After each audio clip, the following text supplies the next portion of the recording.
In last week's video, I polished off a long, challenging day of flying, landing in Carson City, Nevada. In this video, I spend the day bumming around the nearby Virginia City, Nevada, Mark Twain's old stomping grounds.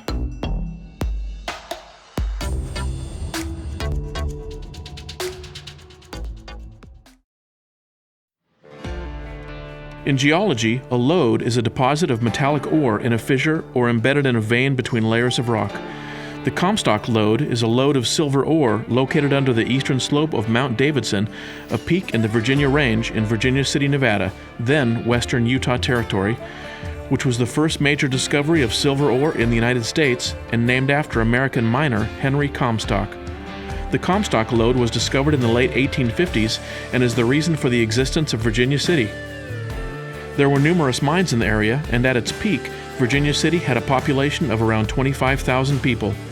Much of the wealth from the Comstock lode made its way to San Francisco and through the financial district, rejuvenating the town and contributing to the construction of many buildings.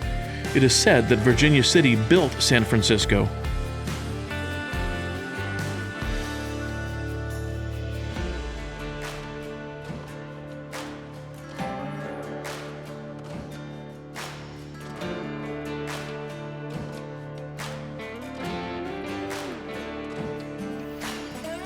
This lovely church is St. Mary's in the Mountains Catholic Church and was originally built in 1860. It was destroyed twice, first due to winds within 2 years of its original construction, and then again in the Great Fire of 1875. The current historic district in Virginia City dates from the period after this fire.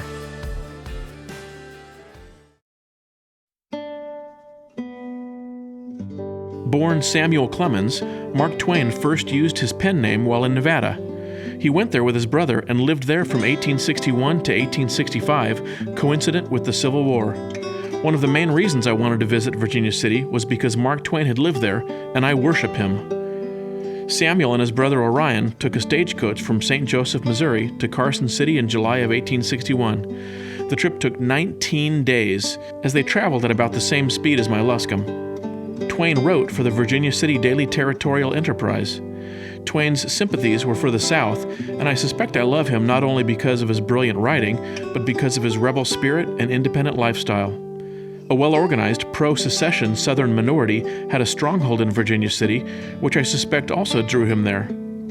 Although he later seemed to switch sides to pro-Union, I wonder if this may at least have been in part due to all the pro-Union forces around him. I was very disappointed to learn that the Mark Twain Museum was closed, although it was still neat to visit this old town. You can enjoy a meal or drink in the Ponderosa Saloon and then walk through a door in the back, heading straight into the mine for a very nice half-hour tour.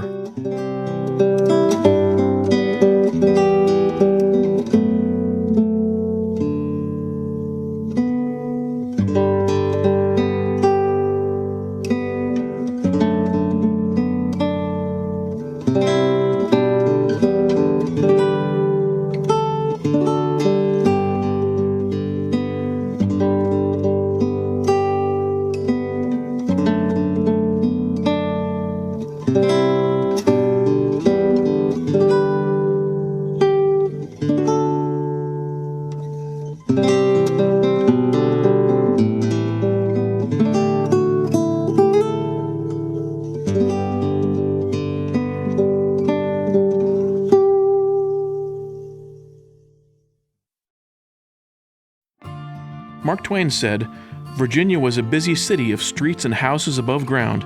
Under it was another busy city down in the bowels of the earth, where a great number of men thronged in and out among an intricate maze of tunnels and drifts, flitting hither and thither under a winking sparkle of lights, and over their heads towered a vast web of interlocking timbers that held the walls of the gutted Comstock apart."